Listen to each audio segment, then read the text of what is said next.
En el vídeo de hoy, como podéis comprobar, hablaremos de las vanguardias y la escena.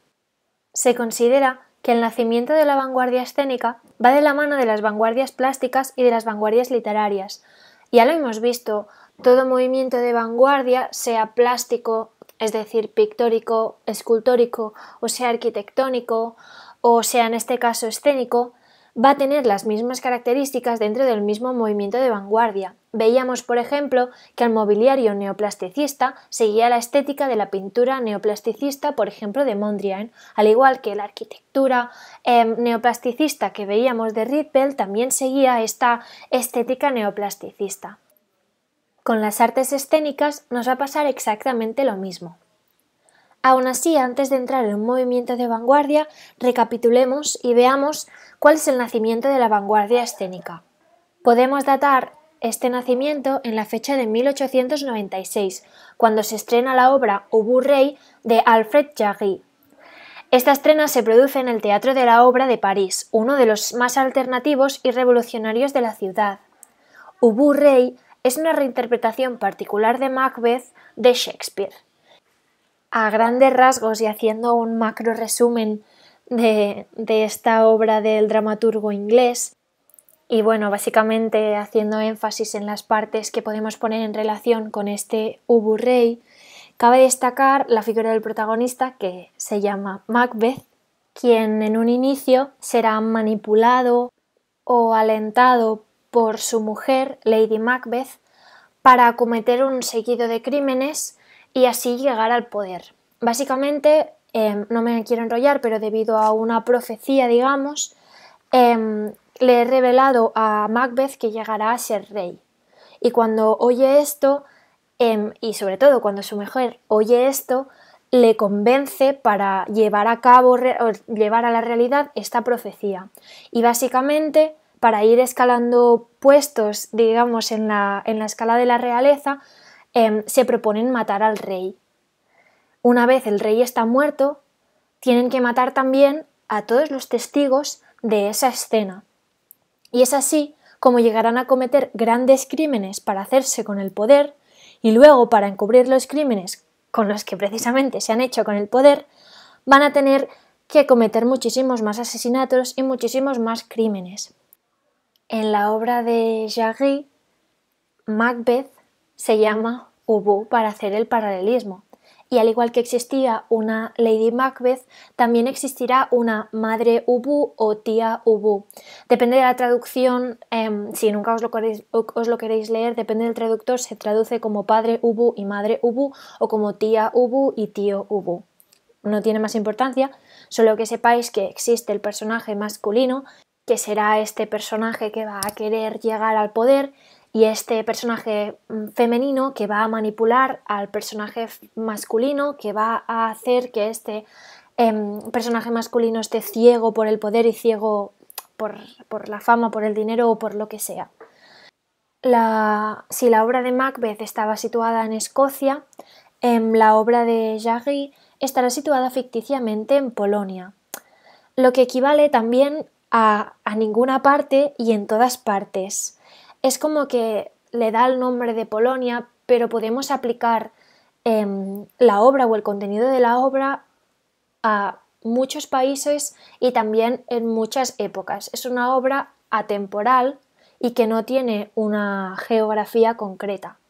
Podemos resumir el argumento de Ubu Rey como pues este personaje que invade Polonia, derroca al rey. Hasta aquí la historia viene siendo la misma que la de Macbeth, y una vez toma el trono, va a subir los impuestos, va a despojar y matar a nobles y magistrados, va a castigar a los comerciantes, básicamente va a hacer muchísimas cosas con el propósito de enriquecerse.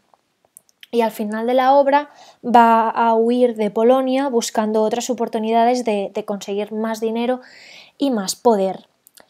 Básicamente, y enlazando con lo que os he comentado de que es una obra atemporal y ageográfica, no me acuerdo del término concreto, podemos decir que Polonia se convierte en símbolo de que cualquier estado es susceptible de padecer el mismo destino, de esta extrema subida de impuestos, de esta dictadura, tiranía, digamos, estas masacres. En definitiva, cualquier estado es susceptible de estar gobernado por alguien como Ubu, este emblema, digamos, de ser humano egoísta, mediocre, despreciable, mezquino, narcisista, egocéntrico, grosero, que básicamente quiere asegurar su perpetuación, su triunfo, su ascenso, sin importar quién tenga que tirar o quién tenga que caer en su camino al ascenso. Dejando un poco al lado el argumento de la obra y volviéndonos a centrar en este estreno en el Teatro de la Obra de París, podemos afirmar que el propio estreno fue un auténtico escándalo. De hecho, se dice que se tuvo que interrumpir la representación hasta 2 veces debido a los abucheos de una parte del público, por un lado, que debía ser pues, más conservadora, más tradicional, y a los vítores de los vanguardistas, por otro lado. Y es que la obra es un escándalo tanto argumentalmente como su puesta en escena, como el mismo lenguaje que utiliza. De hecho, la obra empieza con esta palabra, mierda. Y no es que me haya equivocado y haya intercalado una R en la palabra mierda, que ya de por sí es provocadora, sino que Jarry intercala esta R para un poco avisar al público del tono que va a tener esta obra. Y es así, esta provocación con la que empieza la obra, con esta mierda. Este texto de Jarry, donde convierte a Ubu en un símbolo de la violencia y del abuso del poder, es clarísimamente el precursor de movimientos artísticos tan importantes como por ejemplo el surrealismo, el dadaísmo, que dentro de nada comentaremos al poeta Hugo Boll, o también, y por supuestísimo, es una influencia del teatro del absurdo, con exponentes como por ejemplo Samuel Beckett y su famosa obra Esperando a Godot, que representaron hace nada en diciembre, enero en la Sala Beckett de Barcelona, por si alguien fue a verla.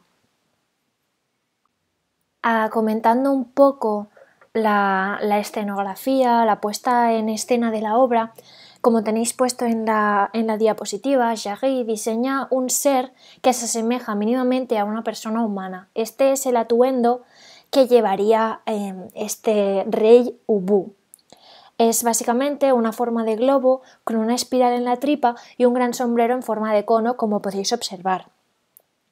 Esta espiral en la tripa que tiene dibujada se ha leído como que simboliza el sumum del egocentrismo, ese centralismo que lo lleva a él y a su ego y a su figura, y que no le importa pues nadie más ni nada más, como podéis imaginaros y como podéis entender después de que yo os haya explicado un poco de qué va la obra.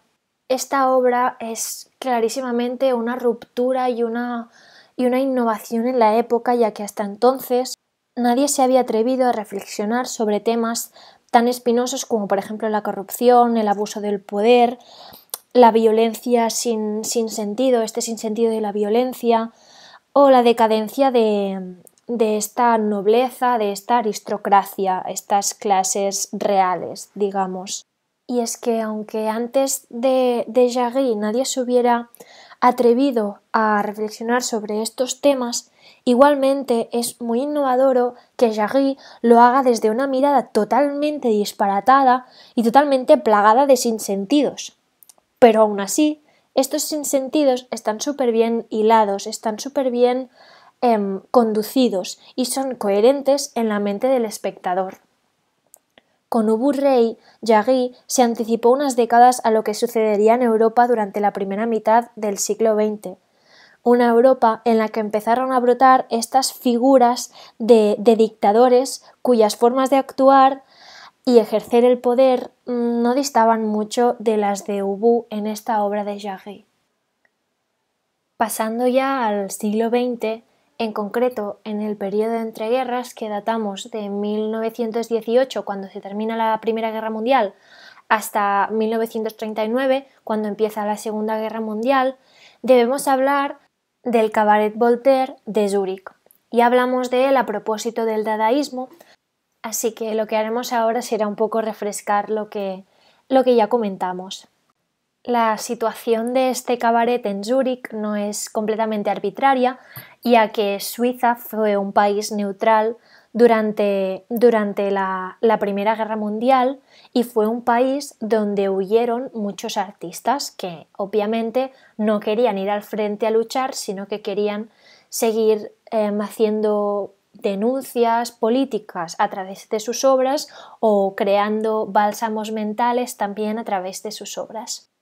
Como ya comentamos, en este cabaret se organizaban micros abiertos, donde se leía teatro, poesía, se tocaba música, se cantaban canciones, pero todo se hacía de manera no convencional. Y es que la línea general de este espacio era clarísimamente ruptura. De hecho, las actividades organizadas causaron problemas y el cabaret tuvo que cerrar y estuvo abierto pocos meses. Algunos ejemplos de estas actividades son la lectura de poemas simultáneos, pues leer el mismo poema a la vez, pero que cada lector, digamos, empiece por una parte diferente, o leer el mismo poema en diferentes idiomas a la vez, o los conocidos cantos negros, que eran la lectura de poemas africanos pero en su lengua original, o también aquí os he puesto el ejemplo de la lectura que realiza Hugo Ball, que lo tenéis vestido en la imagen de la izquierda, de su composición poética Caravane, que tenéis, os he puesto aquí también una imagen, como podéis comprobar no tiene sentido alguno, es totalmente arbitraria, absurda, siguiendo esta línea del movimiento dadaísta. De hecho, como os he puesto, las representaciones que se realizaban en este cabaret seguían la línea dadaísta y también la línea futurista, en este sentido de querer crear polémica, ruptura, de querer confrontar directamente al público hasta querer violentarlo, que tenían un poco las veladas futuristas. El surrealismo también tuvo su exponente teatral, tanto en la creación de textos como en la creación de escenografías. Cabe destacar el tándem que hicieron García Lorca y Dalí, que fue fundamental durante esta época y su poética surrealista y trágica hizo que sus obras fueran universales. Lorca y Dalí se conocieron en la residencia de estudiantes de Madrid.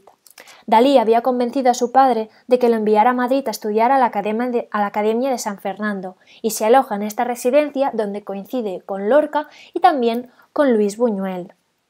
La eventual relación amorosa entre ambos ha sido fuente de constantes controversias y especulaciones. No quiero entrar en esta relación amorosa, ya que pertenecería un poquito más a la prensa rosa que a esta clase, pero cabe destacar que ya que estamos hablando de una relación homosexual, debemos destacar el contexto que estamos viviendo, y es la dictadura de Primo de Rivera, absolutamente conservadora en estos términos de relación homosexual, que era penado con ir a la cárcel, con después un contexto de Segunda República Española muchísimo más laxo en estos temas, y luego un periodo de guerra civil y la posterior dictadura del general Francisco Franco, que obviamente fue un periodo de pensamiento absolutamente homófobo y retrógrada en estos términos. Y en muchos más. Bueno, dejando a un lado esta historia de amor clandestino, aunque también cabe destacar que eran dos intelectuales que se admiraban muchísimo, entramos a hablar de su creación teatral, de su producción teatral. Y es que trabajaron juntos en obras como, por ejemplo, Mariana Pineda, que tenía texto de Lorca y decorados de Dalí. La imagen que podéis observar en la diapositiva corresponde a la representación de esta obra.